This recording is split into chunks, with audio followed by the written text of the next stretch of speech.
शीशा शीशे तो मुराद है कि आम कहण दे विच आउंदा है कि शीशा सच दसदा है। इस तरह रंगमंच भी समाज का शीशा गिनिया जाता है, जिहड़ा समाज विच विचर रहियां बुराइयां ते चंगे कामां नूं लोकां दे सामने लिआउंदा है। कोरोना का असर रंगमंच ते रंगकर्मियां ते भी पिया है। न्यूज़ इंडिया प्राइम की टीम ने जद इस जगह का दौरा किया तो देखा कि इत्थे सुनसान सी, जबकि आम तौर पर इत्थे दर्शकों की चहल पहल रहिंदी है।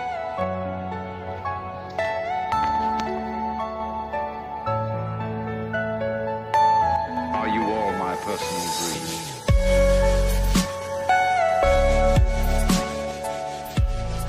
कहंदे ने हारना इंसान की फितरत नहीं है। इस उम्मीद दे नाल जे रुत है पतझड़ दी, तू बसंत दा इंतजार करी, मैं कलमा लैके आवांगा, तू फुल्लां लई जमीन तैयार करी। ਜਦੋਂ ਅਸੀਂ ਖੁਦ ਇਹ ਖਾਲੀ ਕੁਰਸੀਆਂ ਵੇਖਦੇ ਹਾਂ ਤੇ ਯਾਨੀ ਅਸੀਂ ਹੀ ਸਮਝ ਸਕਦੇ ਹਾਂ ਇਸ ਦਰਦ ਨੂੰ। ਇਹ ਸਾਡੇ ਲਈ ਕਾਫੀ ਕਹਿ ਲਓ ਕਿ ਦੁਖਦਾਈ ਪਲ ਸੀਗੇ। ਮੈਂ ਸਮਝਦਾ ਉਸ ਦੇ ਦਰਦ ਨੂੰ, ਕਿਉਂਕਿ ਮੈਂ ਖੁਦ ਉਸ ਦਰਦ ਦੇ ਵਿੱਚੋਂ ਹੀ ਲੰਘਦਾ ਪਿਆ ਵਾਂ। ਭਿਖਾਰੀ ਦਾ ਰੋਲ ਤੇ ਅਸੀਂ, ਸਹੀ ਗੱਲ ਹੈ, ਬਿਲਕੁਲ ਅਸੀਂ ਕਰ ਸਕਦੇ ਹਾਂ, ਪਰ ਅਸੀਂ ਭੀਖ ਨਹੀਂ ਮੰਗ ਸਕਦੇ। ਜਿੱਥੇ ਕਿ ਕਰੋਨਾ ਵਾਇਰਸ ਦੇ ਚੱਲਦੇ ਇਸ ਦੇ ਕੋਲੋਂ ਕੋਈ ਵੀ ਕਿੱਤਾ ਵਾਂਝਾ ਨਹੀਂ ਰਿਹਾ, ਉੱਥੇ ਹੀ ਅਸੀਂ ਅੱਜ ਗੱਲ ਕਰਾਂਗੇ ਰੰਗਮੰਚ ਦੀ। ਜਿੱਥੇ ਕਿ ਰੰਗਮੰਚ ਦੇ ਨਾਲ ਜੁੜੇ ਰੰਗ ਕਰਮੀਆਂ ਬਾਰੇ ਅੱਜ ਅਸੀਂ ਗੱਲ ਕਰਨ ਜਾ ਰਹੇ ਹਾਂ ਵਿਰਸਾ ਵਿਹਾਰ ਦੇ ਪ੍ਰਧਾਨ ਸ਼੍ਰੀ ਕੇਵਲ ਧਾਲੀਵਾਲ ਜੀ ਦੇ ਨਾਲ, ਜੋ ਕਿ ਸ਼੍ਰੋਮਣੀ ਨਾਟਕਕਾਰ ਵੀ ਨੇ। ਤੇ ਕੇਵਲ ਜੀ, ਬਹੁਤ ਬਹੁਤ ਸਵਾਗਤ ਹੈ ਤੁਹਾਡਾ ਨਿਊਜ਼ ਇੰਡੀਆ ਪ੍ਰਾਈਮ ਤੇ। ਜੀ ਸ਼ੁਕਰੀਆ ਜੀ। ਸਭ ਤੋਂ ਪਹਿਲਾਂ ਤੇ ਸਰ ਆਪਾਂ ਇਹ ਪੁੱਛਣਾ ਚਾਹਾਂਗੇ ਕਿ ਇਹ ਵਿਰਸਾ ਵਿਹਾਰ ਦੀਆਂ ਜਿਹੜੀਆਂ ਕੁਰਸੀਆਂ ਖਾਲੀ ਪਈਆਂ ਨੇ, ਇਹਨਾਂ ਨੂੰ ਦਰਸ਼ਕਾਂ ਦਾ ਇੰਤਜ਼ਾਰ ਕਦ ਤੱਕ ਰਹੇਗਾ? ਜਦੋਂ ਅਸੀਂ ਖੁਦ ਇਹ ਖਾਲੀ ਕੁਰਸੀਆਂ ਵੇਖਦੇ ਹਾਂ ਤੇ ਯਾਨੀ ਅਸੀਂ ਹੀ ਸਮਝ ਸਕਦੇ ਹਾਂ ਇਸ ਦਰਦ ਨੂੰ। ਇਹਨਾਂ ਕੁਰਸੀਆਂ ਦਾ ਵੀ ਦਰਦ, ਜਿਹੜਾ ਸਾਡਾ ਅੰਦਰਲਾ ਦਰਦ ਹੈ, ਇੱਕ ਕਲਾਕਾਰਾਂ ਦਾ ਜਿਹੜਾ ਦਰਦ ਹੈ ਕਿ ਇਹ ਕੁਰਸੀਆਂ ਜਿਹੜੀਆਂ ਕਿ ਹਮੇਸ਼ਾ ਹੀ ਭਰੀਆਂ ਰਹਿੰਦੀਆਂ ਸੀ ਔਰ ਲੋਕਾਂ ਨੂੰ ਸਾਨੂੰ ਬਾਹਰੋਂ ਵਾਪਸ ਮੋੜਨਾ ਪੈਂਦਾ ਸੀ ਕਿ ਇੰਨੇ ਸ਼ੋਜ਼ ਇੱਥੇ ਹੁੰਦੇ ਸੀ। ਪਰ ਜਿਉਂ ਹੀ ਇਹ ਮਾਰਚ ਮਹੀਨੇ ਦੇ ਵਿੱਚ ਲੋਕਡਾਊਨ ਸ਼ੁਰੂ ਹੋਇਆ ਵਾ, ਉਸ ਤੋਂ ਬਾਅਦ ਕੋਈ ਐਕਟੀਵਿਟੀ ਨਹੀਂ ਹੋ ਸਕੀ। ਸਿਰਫ ਇੱਥੇ ਕਿ ਪੂਰੀ ਦੁਨੀਆ ਵਿੱਚ ਹੀ ਕੋਈ ਥੀਏਟਰ ਦੀ ਐਕਟੀਵਿਟੀ ਜਿਹੜੀ ਉਹ ਨਹੀਂ ਹੋ ਸਕੀ। ਔਰ ਉਹ ਜਦੋਂ ਕਿ ਮਾਰਚ ਮਹੀਨੇ ਦੇ ਵਿੱਚ ਸਾਡਾ ਫੈਸਟੀਵਲ ਚੱਲ ਰਿਹਾ ਸੀਗਾ, 1 ਮਹੀਨੇ ਦਾ ਫੈਸਟੀਵਲ ਹੁੰਦਾ ਹੈ ਸਾਡਾ ਇੱਥੇ, ਉਹ ਸਾਨੂੰ 22 ਤਰੀਕ ਨੂੰ ਬੰਦ ਕਰਨਾ ਪਿਆ ਸੀ ਫੈਸਟੀਵਲ। ਸੋ ਇਹ ਸਾਡੇ ਲਈ ਕਾਫੀ ਕਹਿ ਲਓ ਕਿ ਦੁਖਦਾਈ ਪਲ ਸੀਗੇ ਉਹ ਫੈਸਟੀਵਲ ਬੰਦ ਕਰਨਾ। ਪਰ ਉੱਪਰੋਂ ਜਿਹੜਾ ਇੱਕ ਕਰੋਨਾ ਪੀਰੀਅਡ ਆਇਆ, ਇੱਕ ਅਜਿਹਾ ਸਮਾਂ ਹੈ ਕਿ ਕਹਿ ਲਓ ਕਿ ਬੜਾ ਸਾਡੇ ਲਈ ਇਮਤਿਹਾਨ ਦਾ ਵੇਲਾ ਹੈ ਪੂਰੀ ਦੁਨੀਆ ਵਾਸਤੇ, ਜਿਹੜਾ ਕਿ ਇਸ ਨੇ ਬੜਾ ਕੁਝ ਤੋੜਿਆ। ਇਸ ਅਸੀਂ ਅੰਦਰੋਂ ਵੀ ਟੁੱਟੇ ਹਾਂ, ਬਾਹਰੋਂ ਵੀ ਟੁੱਟੇ ਹਾਂ ਇਸ ਪੀਰੀਅਡ ਦੇ ਵਿੱਚ। ਔਰ ਕਲਾਕਾਰ ਹੋਣ ਦੇ ਨਾਤੇ, ਕਿਉਂਕਿ ਅਸੀਂ ਜ਼ਿਆਦਾ ਸੈਂਸਿਟਿਵ ਹੁੰਦੇ ਹਾਂ ਸਮਾਜ ਦੇ, ਅਸੀਂ ਜਦੋਂ ਦੁੱਖ ਸੁੱਖ ਨੂੰ ਵੇਖਦੇ ਹਾਂ ਅਤੇ ਹੁਣ ਖੁਦ ਅਸੀਂ ਆਪ ਦੁੱਖਾਂ ਦੇ ਵਿੱਚ ਹਾਂ ਕਿ ਜਦੋਂ ਸਾਰਾ ਪਾਸੇ ਮੇਰੇ ਵਰਗੇ ਲੋਕ, ਮੈਂ ਆਪਣੀ ਹੀ ਅਗਰ ਐਗਜ਼ਾਮਪਲ ਦੇਵਾਂ, ਮੈਂ ਫੁੱਲ ਟਾਈਮ ਥੀਏਟਰ ਕਰਦਾ, ਮੈਂ ਹੋਰ ਕੁਝ ਨਹੀਂ ਕਰਦਾ। ਮੈਂ ਪਿਛਲੇ ਮੈਨੂੰ 45 ਸਾਲ ਹੋ ਗਏ ਥੀਏਟਰ ਕਰਦੇ ਹਾਂ, ਅਤੇ ਮੈਂ ਉਸ ਦੇ ਬਾਵਜੂਦ ਵੀ, ਪਰ ਇਹ ਬੜੀ ਜਿਹੜਾ ਕਿ ਹੁਣ ਸਰਵਾਈਵ ਕਿੱਦਾਂ ਕਰਨਾ, ਇਹ ਬਹੁਤ ਸਾਡੇ ਸਾਹਮਣੇ ਜਿਹੜੇ ਕਿ ਸਵਾਲ ਖੜ੍ਹੇ ਨੇ ਇਹਨਾਂ ਸਮਿਆਂ ਦੇ ਵਿੱਚ। ਔਰ ਉਮੀਦ ਤਾਂ ਇਹੀ ਕਰਦੇ ਹਾਂ ਕਿ ਜਦੋਂ ਇਹ ਖਾਲੀ ਕੁਰਸੀਆਂ ਫਿਰ ਕਦੋਂ ਭਰਨਗੀਆਂ, ਕਿ ਜਲਦੀ ਹੀ ਕਰੋਨਾ ਪੀਰੀਅਡ ਜਿਹੜਾ ਖਤਮ ਹੋਏਗਾ ਔਰ ਅਸੀਂ ਫਿਰ ਤੋਂ ਜਿਹੜਾ ਕਿ ਵਿਰਸਾ ਵਿਹਾਰ ਦੇ ਵਿੱਚ ਰੌਣਕਾਂ ਵੇਖਾਂਗੇ ਪੂਰੇ ਪੰਜਾਬ ਦੇ ਵਿੱਚ, ਪੂਰੀ ਦੁਨੀਆ ਦੇ ਵਿੱਚ, ਜਿੱਥੇ ਕਿਤੇ ਵੀ ਰੰਗਮੰਚ ਹੋ ਰਿਹਾ ਵਾ, ਉੱਥੇ ਰੌਣਕਾਂ ਫਿਰ ਤੋਂ ਲੱਗਣਗੀਆਂ।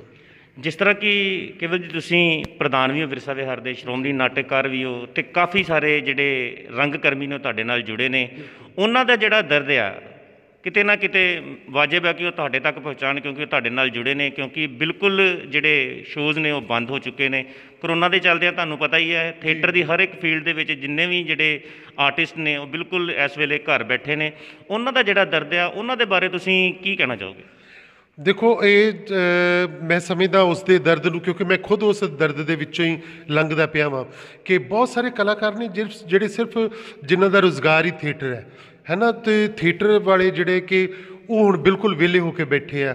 ਔਰ ਥੀਏਟਰ ਵਾਲਿਆਂ ਨਾਲੋਂ ਵੀ ਵੱਧ ਮਾੜੀ ਹਾਲਤ ਜਿਹੜੇ ਪਰਫੋਰਮਿੰਗ ਆਰਟ ਨਾਲ ਜੁੜੇ ਹੋਏ ਢੋਲਕੀਆਂ ਵਾਲੇ, ਢੋਲ ਵਾਲੇ, ਉਹ ਤਾਂ ਵਿਚਾਰੇ ਵਿਆਹਾਂ 'ਚ ਜਾ ਕੇ ਵੀ ਕਿਤੇ ਢੋਲ ਵਜਾ ਲੈਂਦੇ ਸੀ, 500-600 ਰੁਪਈਆ ਲੈ ਆਉਂਦੇ ਸੀ। ਉਹਨਾਂ ਦੀ ਉਸ ਤੋਂ ਵੀ ਜ਼ਿਆਦਾ ਬੁਰੀ ਹਾਲਤ ਹੈ। ਪਰ ਸਾਡੇ ਥੀਏਟਰ ਵਾਲੇ ਕਿਉਂਕਿ ਕੁਝ ਲੋਕ ਪੜ੍ਹਦੇ ਨੇ, ਫਿਰ ਥੀਏਟਰ ਕਰਦੇ, ਕੁਝ ਨੌਕਰੀ ਕਰਦੇ ਆ, ਫਿਰ ਸ਼ਾਮ ਨੂੰ ਥੀਏਟਰ ਕਰਨ ਵਾਸਤੇ ਆਉਂਦੇ ਆ। ਉਹਦੇ 'ਚੋਂ ਕੁਝ ਇੱਕ ਲੋਕਾਂ ਦੀ ਹਾਲਤ ਜਿਹੜੀ ਹੈ ਕਿ ਠੀਕ ਹੈਗੀ ਹੈ, ਪਰ ਕੁਝ ਇੱਕ ਲੋਕਾਂ ਦੀ ਹਾਲਤ ਜਿਹੜੀ ਉਹ ਮਾੜੀ ਹੈ ਕਿ ਉਹਨਾਂ ਨੂੰ ਉਸ ਤਰ੍ਹਾਂ ਵੀ ਜਿੰਨਾ ਕਿ ਰੰਗਮੰਚ ਦੇ ਵਿੱਚੋਂ ਥੋੜ੍ਹਾ ਬਹੁਤਾ ਪੈਸਾ ਮਿਲਦਾ ਸੀ, ਹੁਣ ਉਹ ਵੀ ਉਹਨਾਂ ਨੂੰ ਨਹੀਂ ਮਿਲਦਾ ਪਿਆ। ਪਰ ਮੈਂ ਸਮਝਦਾ ਵਾਂ ਕਿ ਇਹ ਜਿਹੜੀ ਚੀਜ਼ ਹੈ ਕਿ ਰੰਗਮੰਚ ਦੇ ਵਿੱਚੋਂ ਕਿ ਇਹ ਹੁਣ ਸਰਕਾਰਾਂ ਨੂੰ ਇਹਦੇ ਬਾਰੇ ਜ਼ਰੂਰ ਸੋਚਣਾ ਚਾਹੀਦਾ ਕਿ ਰੰਗਮੰਚ ਵਾਸਤੇ ਜਿਹੜੀਆਂ ਅਸੀਂ ਮਿਹਨਤਾਂ ਕੀਤੀਆਂ, ਜਿਹੜੇ ਆਡੀਟੋਰੀਅਮ ਬਣੇ ਨੇ ਵੱਡੇ ਵੱਡੇ, ਜਿਹੜੇ ਕਲਾਕਾਰ ਪੂਰੀ ਉਮਰ ਵਾਸਤੇ ਕਿ ਰੰਗਮੰਚ ਨੂੰ ਪਰਨਾਏ ਹੋਏ ਲੋਕ ਨੇ, ਉਹਨਾਂ ਵਾਸਤੇ ਜ਼ਰੂਰ ਉਹ ਕੁਝ ਕਰਨ। ਕਿਉਂਕਿ ਮੈਂ ਆਪ ਬਤੌਰ ਮੈਂ ਇੱਥੇ ਪੰਜਾਬ ਸੰਗੀਤ ਨਾਟਕ ਅਕੈਡਮੀ ਦਾ ਪ੍ਰਧਾਨ ਵੀ ਹਾਂ, ਵਿਰਸਾ ਵਿਹਾਰ ਦਾ ਪ੍ਰਧਾਨ ਵੀ ਹਾਂ। ਮੈਂ ਉਹ ਸਾਰਾ ਕੁਝ ਗੱਲਬਾਤ ਕਰਦੇ ਹੋਏ ਮੈਂ ਬਹੁਤ ਵਾਰੀ ਕਹਿ ਲਓ ਕਿ ਮੈਂ ਸਰਕਾਰ ਤੱਕ ਪਹੁੰਚ ਵੀ ਕੀਤੀ ਹੈ। ਕਈ ਮੀਟਿੰਗਾਂ 'ਚ ਮੈਂ ਸਵਾਲ ਵੀ ਉਠਾਏ ਨੇ ਇਹਦੇ ਬਾਰੇ ਵੀ ਇਹਨਾਂ ਕਲਾਕਾਰਾਂ ਦਾ ਕੀ ਕੀਤਾ ਜਾਏ, ਕਿਉਂਕਿ ਕਲਾਕਾਰ ਸਾਡੇ ਕੋਲ ਆਉਂਦੇ ਨੇ, ਕਈ ਫੋਨ ਵੀ ਕਰਦੇ ਨੇ, ਕਈਆਂ ਦਾ ਅਸੀਂ ਨਿੱਜੀ ਤੌਰ 'ਤੇ ਅਸੀਂ ਮਿਲ ਕੇ ਕੁਝ ਜਿਹੜੇ ਵੱਡੇ ਹੈਗੇ ਆ, ਜਿਹੜੇ ਅਸੀਂ ਥੋੜ੍ਹੇ ਜਿਹੇ ਕਹਿ ਲਓ ਕਿ ਸਹਿੰਦੇ ਹਾਂ, ਅਸੀਂ ਉਹਨਾਂ ਦੀ ਮਦਦ ਵੀ ਕੀਤੀ ਹੈ, ਕਲਾਕਾਰਾਂ ਦੀ ਆਪਣੇ ਤੌਰ 'ਤੇ ਮਦਦ ਕੀਤੀ ਹੈ। ਉਹ ਚਾਹੇ ਮੇਰੇ ਆਪਣੇ ਥੀਏਟਰ ਗਰੁੱਪ ਦੇ ਨਾਲ ਜੁੜੇ ਹੋਏ ਲੋਕ ਨੇ ਜਾਂ ਕੋਈ ਹੋਰ ਨੇ, ਪਰ ਅਸੀਂ ਨਿੱਜੀ ਤੌਰ 'ਤੇ ਕਿੰਨੀ ਕੁ ਦੇਰ ਤੱਕ ਕਰ ਸਕਦੇ ਹਾਂ, ਹੈ ਨਾ। ਇਹ ਤਾਂ ਸਰਕਾਰਾਂ ਨੂੰ ਇਹਦੇ ਵਾਸਤੇ ਹੁਣ ਫੈਸਲਾ ਲੈਣ ਦੀ ਘੜੀ ਹੈ ਕਿ ਉਹ ਜਦੋਂ ਹੀ ਇਹ ਸਿਨੇਮਾ ਹਾਲ ਖੋਲ੍ਹਣਗੇ ਉਦੋਂ ਹੀ ਉਹਦੇ ਨਾਲ ਜਿਹੜੇ ਉਹਨਾਂ ਨੂੰ ਆਡੀਟੋਰੀਅਮ ਖੋਲ੍ਹਣੇ ਚਾਹੀਦੇ ਆ। ਉਹ ਜੋ ਵੀ ਸਰਕਾਰਾਂ ਸ਼ਰਤਾਂ ਲਾਗੂ ਕਰਨਗੀਆਂ, ਅਸੀਂ ਉਹਨਾਂ ਸ਼ਰਤਾਂ ਦਾ ਪਾਲਣ ਕਰਾਂਗੇ। ਅਸੀਂ ਤਾਂ ਵੈਸੇ ਵੀ ਬਹੁਤ ਇਹਨੂੰ ਸੈਨੀਟਾਈਜ਼ ਕਰਕੇ ਰੱਖਦੇ ਹਾਂ, ਅਤੇ ਮੈਂ ਸਮਝਦਾ ਕਿ ਸੈਨੀਟਾਈਜ਼ ਕਰਕੇ ਮਾਸਕ ਜਿਹੜੇ ਕਿ ਜਿਹੜੀ ਸ਼ਰਤ ਹੈ ਜਾਂ ਡਿਸਟੈਂਸ 'ਤੇ ਬਿਠਾ ਕੇ 2 ਫੁੱਟ ਦੀ ਦੂਰੀ 'ਤੇ ਬਿਠਾ ਕੇ ਜਿਹੜੇ ਦਰਸ਼ਕਾਂ ਨੂੰ ਕਿ ਅਸੀਂ ਨਾਟਕ ਜਿਹੜੇ ਆ ਕਿ ਉਹਨਾਂ ਸਾਹਮਣੇ ਥੋੜ੍ਹੇ ਕਲਾਕਾਰਾਂ ਵਾਲੇ ਨਾਟਕ, ਜਿਨ੍ਹਾਂ ਨਾਟਕਾਂ ਦੇ ਵਿੱਚ ਬਹੁਤ ਭੀੜ ਨਾ ਹੋਵੇ, ਕਲਾਕਾਰਾਂ ਦੀ ਬਹੁਤੀ ਭੀੜ ਨਾ ਹੋਵੇ, ਉਹਨਾਂ ਦਾ ਆਪਸੀ ਡਿਸਟੈਂਸ ਜਿਹੜਾ ਬਣਿਆ ਰਹੇ, ਅਜਿਹੇ ਨਾਟਕ ਜਿਹੜੇ ਆ ਪਬਲਿਕ ਵਾਸਤੇ ਅਸੀਂ ਤਿਆਰ ਕਰ ਸਕਦੇ ਹਾਂ, ਦਿਖਾ ਸਕਦੇ ਹਾਂ। ਔਰ ਇਹਨਾਂ ਸਮਿਆਂ ਦਾ ਜਿਹੜਾ ਦਰਦ ਲੋਕਾਂ ਨੇ ਹੰਢਾਇਆ, ਉਹਨਾਂ ਨਾਟਕਾਂ ਦੇ ਰਾਹੀਂ ਉਹਨਾਂ ਤੱਕ ਪਹੁੰਚਾ ਵੀ ਸਕਦੇ ਹਾਂ।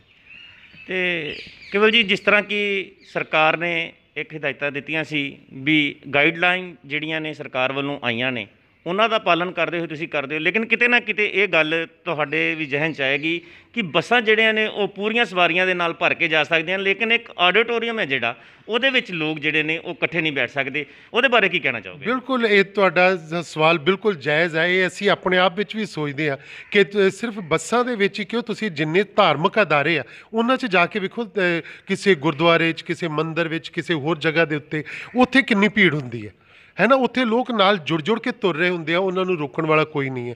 ਉੱਥੇ ਕੋਈ ਪਾਬੰਦੀ ਨਹੀਂ ਹੈ, ਕਿਸੇ ਤਰ੍ਹਾਂ ਦੀ ਕੋਈ ਪਾਬੰਦੀ ਨਹੀਂ ਹੈ। ਬੱਸਾਂ ਦੇ ਵਿੱਚ ਕੋਈ ਪਾਬੰਦੀ ਨਹੀਂ। ਇਹੋ ਜਿਹੀਆਂ ਹੋਰ ਕਈ ਥਾਵਾਂ ਨੇ ਕਿ ਜਿਹੜੀਆਂ ਸਾਡੀਆਂ ਜ਼ਰੂਰਤ ਦੀਆਂ ਦੁਕਾਨਾਂ ਨੇ ਉਹ ਨਹੀਂ ਪੂਰੀ ਤਰ੍ਹਾਂ ਖੋਲ੍ਹੀਆਂ ਜਾ ਰਹੀਆਂ, ਹੈ ਨਾ। ਅਤੇ ਜਿਹੜੇ ਠੇਕੇ ਉਹ ਪੂਰੀ ਤਰ੍ਹਾਂ ਖੁੱਲ੍ਹੇ ਹੋਏ ਆ, ਠੇਕਿਆਂ ਦੇ ਬਾਹਰ ਵੀ ਭੀੜ ਲੱਗੀ ਹੋਈ ਆ। ਪਰ ਅਸੀਂ ਤੇ ਜਿਹੜੇ ਕਲਾਕਾਰ ਜਿਹੜੇ ਕਿ ਅਸੀਂ ਇਹੋ ਜਿਹੇ ਕੋਈ ਵੀ ਜਿਹੜੇ ਸਰਕਾਰ ਦੇ ਜਿਹੜੇ ਨੋਰਮਸ ਬਣਾਉਂਦੇ ਆ, ਸਰਕਾਰ ਜਿਹੜੀਆਂ ਵੀ ਕੋਈ ਪਾਬੰਦੀਆਂ ਲਾਉਂਦੇ ਨੇ, ਅਸੀਂ ਉਹ ਸ਼ਰਤਾਂ ਨੂੰ ਸਗੋਂ ਮੰਨਣ ਲਈ ਤਿਆਰ ਹਾਂ ਕਿ ਅਸੀਂ ਦੂਰੀ ਬਣਾ ਕੇ ਰੱਖਾਂਗੇ, ਅਸੀਂ ਡਿਸਿਪਲਿਨ ਰੱਖਾਂਗੇ। ਔਰ ਥੀਏਟਰ ਵਾਲੇ ਮੈਂ ਸਮਝਦਾ ਕਿ ਸਭ ਤੋਂ ਵੱਧ ਡਿਸਿਪਲਿਨ ਜਿਹੜਾ ਰੱਖਦੇ ਆ। ਤੁਸੀਂ ਜਾਣਦੇ ਹੀ ਹੋ ਕਿ ਅਸੀਂ ਕਿੰਨੇ ਟਾਈਮ ਸਿਰ ਅਸੀਂ ਹਮੇਸ਼ਾ ਸ਼ੁਰੂ ਕਰਦੇ ਹਾਂ ਨਾਟਕ ਦਾ। ਜੇ 6:30 ਦਾ ਟਾਈਮ ਹੈ ਅਤੇ 6:30 ਵਜੇ ਪੂਰੇ ਅਸੀਂ ਨਾਟਕ ਸ਼ੁਰੂ ਕਰਦੇ ਨੇ, ਕਦੀ ਕਿਸੇ ਦਾ ਇੰਤਜ਼ਾਰ ਵੀ ਨਹੀਂ ਕਰਦੇ, ਭਾਵੇਂ ਥੋੜ੍ਹੇ ਲੋਕ ਹੋਣ ਭਾਵੇਂ ਬਹੁਤੇ ਹੋਣ। ਅਤੇ ਮੇਰਾ ਖਿਆਲ ਹੈ ਕਿ ਇਹ ਚੀਜ਼ਾਂ ਜਿਹੜੀਆਂ ਸਰਕਾਰ ਨੂੰ ਹੁਣ ਸੋਚਣੀਆਂ ਚਾਹੀਦੀਆਂ ਕਿ ਇਹ ਕਲਾਕਾਰ ਕਿੰਨੀ ਕੁ ਦੇਰ, ਕਿਉਂਕਿ ਹੁਣ ਅਗਲਾ ਵੇਲਾ ਇਹ ਆ ਜਾਏਗਾ ਕਿ ਕਲਾਕਾਰ ਕੋਈ ਰੇਹੜੀਆਂ ਲਾਉਣ ਲਈ ਮਜਬੂਰ ਹੋ ਜਾਣਗੇ, ਉਹ ਕੋਈ ਭੀਖ ਮੰਗਣ ਲਈ ਤਿਆਰ ਹੋ ਜਾਣਗੇ। ਸੋ ਮੇਰਾ ਖਿਆਲ ਹੈ ਇਹ ਦਿਨ ਜਿਹੜਾ ਇਹ ਸਰਕਾਰਾਂ ਨੂੰ, ਕਲਾਕਾਰਾਂ ਨੂੰ ਦਿਖਾਉਣਾ ਨਹੀਂ ਚਾਹੀਦਾ। ਉਹਨਾਂ ਨੂੰ ਚਾਹੀਦਾ ਸਰਕਾਰਾਂ ਨੂੰ ਕਿ ਜਿਹੜੇ ਆਡੀਟੋਰੀਅਮ ਨੇ ਜੋ ਉਹਨਾਂ ਨੂੰ ਖੋਲ੍ਹਣ, ਉਹਨਾਂ ਨੂੰ ਆਪਣੀਆਂ ਸ਼ਰਤਾਂ ਦੇ ਤਹਿਤ ਖੁਲਵਾਉਣ। ਉਹਨਾਂ ਨੂੰ ਕਹਿਣ ਵੀ ਇਹ ਇੰਨੇ ਜੇ 100 ਬੰਦੇ ਦੀ ਕੈਪੈਸਿਟੀ ਦਾ ਆਡੀਟੋਰੀਅਮ ਹੈ ਤਾਂ ਉੱਥੇ 50 ਬੰਦੇ ਬਿਠਾਏ ਜਾਣ। ਕਈ ਵਾਰੀ ਵੈਸੇ ਵੀ ਨਾਟਕ ਦੇਖਣ ਲਈ 50 ਆਉਂਦੇ ਜਾਂ 100 ਆਉਂਦੇ ਆ, ਹੈ ਨਾ। ਕਈ ਵਾਰੀ 200 ਆਉਂਦੇ, ਜਾਂ 300 ਦਾ ਆਡੀਟੋਰੀਅਮ ਹੈ ਤਾਂ ਵੀ 200 ਹੀ ਆਉਂਦੇ ਆ। ਸੋ ਜੇ 300 ਦਾ ਆਡੀਟੋਰੀਅਮ ਹੈ, 150 ਬੰਦਾ ਬਿਠਾਇਆ ਜਾਏ, 1000 ਦਾ ਅਤੇ 500 ਬਿਠਾਇਆ ਜਾਏ। ਅਤੇ ਮੇਰਾ ਖਿਆਲ ਹੈ ਕਿ ਇਹਦੇ ਨਾਲ ਜਿਹੜਾ ਘਰਾਂ 'ਚ ਬੈਠੇ ਕਲਾਕਾਰ ਫਰਸਟਰੇਟ ਹੁੰਦੇ ਪਏ ਨੇ ਇਸ ਵੇਲੇ, ਹੈ ਨਾ, ਉਹ ਚੀਜ਼ ਦੂਰੀ ਹੋਏਗੀ। ਕਿਉਂਕਿ ਜਿਹੜਾ ਅੰਦਰਲਾ ਪਾਗਲਪਨ ਹੁੰਦਾ ਨਾ ਇਨਸਾਨ ਦੇ, ਉਹ ਬਹੁਤ ਖਤਰਨਾਕ ਹੁੰਦਾ। ਜਿਹੜਾ ਬਾਹਰੀ ਪਾਗਲਪਨ ਹੋਣ ਦੇ ਨਾਲੋਂ ਅੰਦਰਲਾ ਪਾਗਲਪਨ ਜਿਹੜਾ ਕਿ ਉਹ ਮਾਨਸਿਕ ਤੌਰ ਦੇ ਉੱਤੇ ਇੱਕ ਤਸੀਹਾ ਹੰਢਾਉਂਦੇ ਪਏ ਨੇ ਕਲਾਕਾਰ ਜਿਹੜੇ ਨੇ। ਸੋ ਉਹ ਜਿਹੜਾ ਦਰਦ ਹੈ ਇਹ ਕਲਾਕਾਰਾਂ ਦਾ, ਇਹ ਸਰਕਾਰ ਨੂੰ ਬਹੁਤ ਸਮਝਣ ਦੀ ਲੋੜ ਹੈ ਔਰ ਉਹਨਾਂ ਨੂੰ ਆਰਥਿਕ ਮਦਦ ਦੇਣ ਦੀ ਵੀ ਲੋੜ ਹੈ ਕਿ ਕਲਾਕਾਰ ਜਿਹੜੇ ਪਿਛਲੇ 6 ਮਹੀਨਿਆਂ ਤੋਂ ਬੇਰੁਜ਼ਗਾਰ ਬੈਠੇ ਆ, ਆ, ਘਰਾਂ 'ਚ ਬੈਠੇ ਹੋਏ ਨੇ। ਉਹਨਾਂ ਨੂੰ ਆਪਣੇ ਡਿਪਾਰਟਮੈਂਟ ਨੇ ਸਰਕਾਰਾਂ ਦੇ, ਪੰਜਾਬ ਸਰਕਾਰ ਦਾ ਕਲਚਰ ਡਿਪਾਰਟਮੈਂਟ ਹੈ, ਆਰਟਸ ਕੌਂਸਲ ਹੈ, ਉਹਨਾਂ ਦੇ ਰਾਹੀਂ ਉਹਨਾਂ ਨੂੰ ਚਾਹੀਦਾ ਕਿ ਕਲਾਕਾਰਾਂ ਨੂੰ ਕੰਮ ਦੇਣ, ਉਹਨਾਂ ਨੂੰ ਪ੍ਰੋਜੈਕਟ ਦੇਣ, ਉਹਨਾਂ ਨੂੰ ਸ਼ੋਜ਼ ਜਿਹੜੇ ਆ ਉਹ ਦੇਣ, ਅਤੇ ਉਹਨਾਂ ਨੂੰ ਕਹਿਣ ਕਿ ਅਸੀਂ ਤੁਹਾਨੂੰ ਇੰਨਾ ਪੈਸਾ ਦੇ ਰਹੇ, ਤੁਸੀਂ ਇਹ ਕਰੋ ਤਾਂ ਕਿ ਤੁਹਾਡਾ ਰੁਜ਼ਗਾਰ ਵੀ ਚੱਲੇ ਔਰ ਸ਼ੋਜ਼ ਵੀ ਹੁੰਦੇ ਰਹਿਣ। ਕੇਵਲ ਜੀ, ਮੈਂ ਇੱਕ ਫੇਸਬੁੱਕ ਤੇ ਕਿਸੇ ਕਲਾਕਾਰ ਦੀ, ਇੱਕ ਰੰਗਕਰਮੀ ਦੀ ਪੋਸਟ ਪੜ੍ਹੀ ਸੀ, ਕਹਿੰਦੇ ਸੀ ਅਸੀਂ ਭਿਖਾਰੀ ਦਾ ਕਿਰਦਾਰ ਕਰ ਤੇ ਸਕਦੇ ਹਾਂ ਲੇਕਿਨ ਭੀਖ ਨਹੀਂ ਮੰਗ ਸਕਦੇ। ਉਹਦੇ ਬਾਰੇ ਤੁਸੀਂ ਕੀ ਕਹਿਣਾ ਚਾਹੋਗੇ? ਇਹ ਬਿਲਕੁਲ ਸਹੀ ਤੁਸੀਂ ਆਖਿਆ। ਮੈਂ ਜਿਹੜੀ ਗੱਲ ਤੁਹਾਨੂੰ ਮੈਂ ਹੁਣੇ ਪਹਿਲੇ ਦੱਸੀ ਕਿ ਮੈਂ ਕਈ ਮੀਟਿੰਗਾਂ ਦੇ ਵਿੱਚ ਸਰਕਾਰਾਂ ਨੂੰ ਸਵਾਲ ਵੀ ਉਠਾਏ, ਕਿਉਂਕਿ ਮੈਨੂੰ ਬਹੁਤ ਸਾਰੀਆਂ ਮੀਟਿੰਗਾਂ ਵਿੱਚ ਔਨਲਾਈਨ ਹੁਣ ਮੈਂ ਹੁੰਦਾ ਰਿਹਾ ਵਾਂ, ਉਹਦੇ ਵਿੱਚ ਤਾਂ ਮੈਂ ਕਿਹਾ ਕਿ ਕਲਾਕਾਰਾਂ ਦੀ ਮਦਦ ਕਰੋ, ਅਤੇ ਉਹ ਕਹਿੰਦੇ ਜੀ ਅਸੀਂ ਕਲਾਕਾਰਾਂ ਨੂੰ ਪੈਸੇ ਤਾਂ ਨਹੀਂ ਦੇ ਸਕਦੇ, ਰਾਸ਼ਨ ਦੇ ਸਕਦੇ ਹਾਂ, ਪਰ ਕਲਾਕਾਰ ਬਰਾਦਰੀ ਕੋਈ ਵੀ ਰਾਸ਼ਨ ਲੈਣ ਨਹੀਂ ਜਾਏਗੀ। ਇਹ ਤੁਸੀਂ ਵੀ ਸਮਝਦੇ ਹੋ ਵੀ ਕੋਈ ਵੀ ਜਾ ਕੇ ਲਾਈਨ 'ਚ ਖੜਾ ਹੋ ਕੇ ਰਾਸ਼ਨ ਨਹੀਂ ਲਏਗਾ। ਅਤੇ ਮੈਂ ਸਮਝਦਾ ਕਿ ਇੱਕ ਇੱਜ਼ਤ ਜਿਹੜੀ ਕਲਾਕਾਰਾਂ ਦੀ ਉਹ ਬਰਕਰਾਰ ਰਹਿਣੀ ਚਾਹੀਦੀ ਹੈ। ਬੇਸ਼ੱਕ ਅਸੀਂ ਭਿਖਾਰੀ ਦਾ ਰੋਲ ਤਾਂ ਅਸੀਂ, ਸਹੀ ਗੱਲ ਹੈ, ਬਿਲਕੁਲ ਅਸੀਂ ਕਰ ਸਕਦੇ ਹਾਂ, ਪਰ ਅਸੀਂ ਭੀਖ ਨਹੀਂ ਮੰਗ ਸਕਦੇ, ਅਸੀਂ ਹੱਥ ਨਹੀਂ ਅੱਡ ਸਕਦੇ ਸਰਕਾਰਾਂ ਦੇ ਅੱਗੇ, ਅਸੀਂ ਹੱਥ ਜੋੜ ਵੀ ਨਹੀਂ ਸਕਦੇ ਵੀ ਸਾਨੂੰ ਆਹ ਕਰ ਦਿਓ, ਉਹ ਕਰ ਦਿਓ। ਪਰ ਇੰਨਾ ਜ਼ਰੂਰ ਹੈ ਕਿ ਇਸ ਸੈਂਸਿਟੀਵਿਟੀ ਨੂੰ, ਇਹਨਾਂ ਸਮਿਆਂ ਦੀ ਜਿਹੜਾ ਕਹਿ ਲਓ ਕਿ ਸੈਂਸਿਟੀਵਿਟੀ ਹੈ ਪੂਰੀ, ਔਰ ਜਿਹੜੀ ਕਲਾਕਾਰਾਂ ਦੀ ਸੈਂਸਿਟੀਵਿਟੀ ਹੈ ਉਹਨੂੰ ਸਮਝਣਾ ਚਾਹੀਦਾ। ਹੁਣ ਜਦੋਂ ਮੈਂ ਵਿੱਚ ਵਿਰਸਾ ਵਿਹਾਰ 'ਚ ਗੇੜਾ ਮਾਰਦਾ ਵਾਂ ਅਤੇ ਬਿਲਕੁਲ ਖਾਲੀ ਪਿਆ ਵਾ, ਜਦੋਂ ਕਿ ਤੁਸੀਂ ਪਹਿਲੇ ਜਾਣਦੇ ਹੋ ਇੱਥੇ ਕਿੰਨੀਆਂ ਰੌਣਕਾਂ ਹੁੰਦੀਆਂ। ਇੱਕ ਸਮੇਂ ਦੇ ਉੱਤੇ ਇੱਥੇ 5-6 ਜਿਹੜੇ ਥੀਏਟਰ ਗਰੁੱਪ ਰਿਹਰਸਲਾਂ ਕਰ ਰਹੇ ਹੁੰਦੇ ਨੇ, ਹੁਣ ਉੱਥੇ ਇੱਕ ਵੀ ਥੀਏਟਰ ਗਰੁੱਪ ਜਿਹੜਾ ਰਿਹਰਸਲ ਕਾਹਦੇ ਲਈ ਕਰਨਗੇ ਜਦੋਂ ਅਸੀਂ ਕੁਝ ਦਿਖਾ ਹੀ ਨਹੀਂ ਸਕਦੇ, ਹੈ ਨਾ, ਰੰਗਮੰਚ ਕਰ ਹੀ ਨਹੀਂ ਸਕਦੇ। ਅਤੇ ਮੈਂ ਹਾਲਾਂਕਿ ਆਪਣੇ ਵੱਲੋਂ ਬੜਾ ਇੱਕ ਔਨਲਾਈਨ ਪ੍ਰੋਗਰਾਮ ਸ਼ੁਰੂ ਕੀਤਾ ਕਿ ਕਲਾਕਾਰਾਂ ਨਾਲ ਗੱਲਾਂ ਕਰੀਏ, ਵੀ ਉਹਨਾਂ ਨੂੰ ਥੋੜ੍ਹਾ ਜਿਹਾ ਹੌਸਲਾ ਮਿਲਦਾ ਰਹੇ ਕਿ ਸਾਡਾ ਕੋਈ ਹਾਲ ਚਾਲ ਪੁੱਛਣ ਵਾਲਾ ਹੈਗਾ। ਮੈਂ ਉਹਨਾਂ ਦੀ ਜਗਿਆਸਾ ਬਾਰੇ, ਉਹਨਾਂ ਦੇ ਸੁਪਨਿਆਂ ਬਾਰੇ, ਉਹਨਾਂ ਦੇ ਸੰਘਰਸ਼ ਬਾਰੇ, ਉਹਨਾਂ ਦੇ ਇਤਿਹਾਸ ਬਾਰੇ, ਵੀ ਉਹਨਾਂ ਨੇ ਕਿਵੇਂ ਨਾਟਕ 'ਚ ਆਏ, ਕੀ ਕੰਮ ਕਰਦੇ ਨੇ, ਕੀ ਕਰਨਾ ਚਾਹੁੰਦਾ। ਮੈਂ ਰੋਜ਼ 1 ਘੰਟਾ ਕਲਾਕਾਰਾਂ ਨਾਲ ਗੱਲਾਂ ਕਰਦਾ, ਪਿਛਲੇ ਲਗਭਗ 3 ਮਹੀਨਿਆਂ ਤੋਂ ਇਹ ਪ੍ਰੋਗਰਾਮ ਚੱਲਦਾ ਪਿਆ, ਸਿਰਫ ਉਹਨਾਂ ਨੂੰ ਹੌਸਲਾ ਦੇਣ ਲਈ ਵੀ ਕੋਈ ਨਹੀਂ, ਇਹ ਮਾੜਾ ਸਮਾਂ ਹੈ, ਇਹ ਵੀ ਨਹੀਂ ਜ਼ਿਆਦਾ ਦੇਰ ਰਹੇਗਾ। ਜੇ ਚੰਗੇ ਸਮੇਂ ਨਹੀਂ ਰਹੇ, ਮਾੜੇ ਸਮੇਂ ਵੀ ਨਹੀਂ ਰਹਿਣਗੇ, ਅਤੇ ਆਉਣ ਵਾਲਾ ਸਮਾਂ ਫਿਰ ਸਾਡਾ ਹੀ ਹੈ। ਅਸੀਂ ਆਉਣ ਵਾਲੇ ਸਮੇਂ 'ਚ ਹੋਰ ਚੰਗੇ ਕੰਮ ਕਰਾਂਗੇ, ਚੰਗੇ ਨਾਟਕ ਕਰਾਂਗੇ। ਆਹ ਸਮਾਂ ਜਿਹੜਾ ਆ, ਇਸ ਦੇ ਵਿੱਚ ਆਪਣੇ ਆਪ ਨੂੰ ਬਚਾ ਕੇ ਰੱਖਣਾ ਬਹੁਤ ਜ਼ਰੂਰੀ ਹੈ। ਆਪਣੇ ਸੁਪਨਿਆਂ ਨੂੰ ਬਚਾਈਏ, ਹੈ ਨਾ, ਉਹ ਸੁਪਨੇ ਜਿਹੜੇ ਕਿ ਅਸੀਂ ਰੰਗਮੰਚ ਲਈ ਵੇਖੇ ਆ, ਉਹਨਾਂ ਸੁਪਨਿਆਂ ਦਾ ਬਚੇ ਰਹਿਣਾ ਬਹੁਤ ਜ਼ਰੂਰੀ ਹੈ।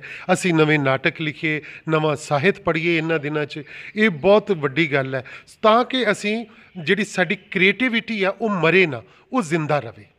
ਅਤੇ ਹੁਣ ਮੈਂ ਤੁਹਾਡੇ ਕੋਲ ਇੱਕ ਲਾਸਟ ਸਵਾਲ ਇਹ ਪੁੱਛਾਂਗਾ ਕਿ ਤੁਸੀਂ ਪੰਜਾਬ ਸਰਕਾਰ ਦੇ ਕੋਲੋਂ ਕੀ ਮੰਗ ਕਰਦੇ ਹੋ ਕਿ ਰੰਗਕਰਮੀ ਜਾਂ ਰੰਗਮੰਚ ਨੂੰ ਲੈ ਕੇ ਕੀ ਉਪਰਾਲੇ ਕੀਤੇ ਜਾਣੇ ਚਾਹੀਦੇ ਨੇ, ਜਿਹਦੇ ਨਾਲ ਰੰਗਕਰਮੀ ਵੀ ਭੁੱਖਾ ਨਾ ਮਰੇ ਅਤੇ ਰੰਗਮੰਚ ਵੀ ਚੱਲਦਾ ਰਹੇ, ਅਤੇ ਜਿੱਥੇ ਦੀਆਂ ਕੁਰਸੀਆਂ ਜਿਹੜੀਆਂ ਉਹ ਵੀ ਭਰੀਆਂ ਰਹਿਣ, ਅਤੇ ਜਿਹੜੇ ਆਰਟਿਸਟ ਨੇ ਅਤੇ ਜਾਂ ਫਿਰ ਜਿਹੜੇ ਡਾਇਰੈਕਟਰ ਨੇ ਉਹ ਆਪਣੀ ਚੈਨ ਦੇ ਨਾਲ, ਆਪਣੇ ਕੰਮ ਦੇ ਨਾਲ ਜਿਹੜਾ ਕੰਮ ਕਰਨ ਅਤੇ 4 ਪੈਸੇ ਵੀ ਕਮਾਉਣ, ਅਤੇ ਨਾਲ ਹੀ ਨਾਲ ਦਰਸ਼ਕਾਂ ਦਾ ਜਿਹੜਾ ਇੱਕ ਰੁਝਾਨ ਬਣਿਆ ਸੀ ਥੀਏਟਰ ਦੇ ਪ੍ਰਤੀ, ਮੇਰੇ ਹਿਸਾਬ ਦੇ ਨਾਲ ਲੋਕਡਾਊਨ ਦੇ ਕਰਕੇ ਉਹ ਵੀ ਥੋੜ੍ਹਾ ਜਿਹਾ ਬਹੁਤ ਜ਼ਿਆਦਾ ਟੁੱਟ ਚੁੱਕੇ ਨੇ, ਕਿਉਂਕਿ ਉਹ ਵੀ ਚਾਹੁੰਦੇ ਨੇ ਕਿ ਅਸੀਂ ਕਿਤੇ ਨਾ ਕਿਤੇ ਰੰਗਮੰਚ ਦੇ ਨਾਲ ਜੁੜੇ ਰਹੀਏ। ਕਿਉਂਕਿ ਜਿਸ ਤਰ੍ਹਾਂ ਕਿ ਤੁਸੀਂ ਵਿਰਸਾ ਵਿਹਾਰ ਵੱਲੋਂ ਜਾਂ ਤੁਹਾਡਾ ਕੋਈ ਸ਼ੋਅ ਹੁੰਦਾ, ਤੁਸੀਂ ਉਹਨਾਂ ਨੂੰ ਮੈਸੇਜ ਕਰਦੇ ਹੋ ਜਾਂ ਕੁਝ ਕਰਦੇ ਹੋ, ਸ਼ਾਇਦ ਉਹ ਤੁਹਾਡੇ ਮੈਸੇਜ ਦਾ ਇੰਤਜ਼ਾਰ ਜਿਹੜਾ ਨੇ ਅੱਜ ਵੀ ਉਹ ਲੋਕ ਕਰ ਰਹੇ ਹੋਣਗੇ ਜਿਹੜੇ ਕਿ ਥੀਏਟਰ ਨੂੰ ਬਹੁਤ ਜ਼ਿਆਦਾ ਚਾਹਣ ਵਾਲੇ ਨੇ। ਅਤੇ ਪੰਜਾਬ ਸਰਕਾਰ ਵੱਲੋਂ ਤੁਸੀਂ ਕੀ ਅਪੀਲ ਕਰਨੀ ਚਾਹੋਗੇ ਇੱਕ ਲਾਸਟ 'ਤੇ? ਮੈਂ ਪੰਜਾਬ ਸਰਕਾਰ ਨੂੰ ਇਹ ਅਪੀਲ ਕਰਨੀ ਚਾਹੁੰਦਾ ਕਿ ਜਿੰਨੀ ਜਲਦੀ ਹੋ ਸਕੇ ਕਿ ਕਲਾਕਾਰਾਂ ਦੀ ਮਦਦ ਕੀਤੀ ਜਾਏ। ਸਭ ਤੋਂ ਪਹਿਲੇ ਤਾਂ ਇਹਨਾਂ ਦੀ ਮਦਦ ਕੀਤੀ ਜਾਏ, ਇਹਨਾਂ ਦੀਆਂ ਲਿਸਟਾਂ ਬਣਾ ਕੇ ਕਲਾਕਾਰਾਂ ਨੂੰ,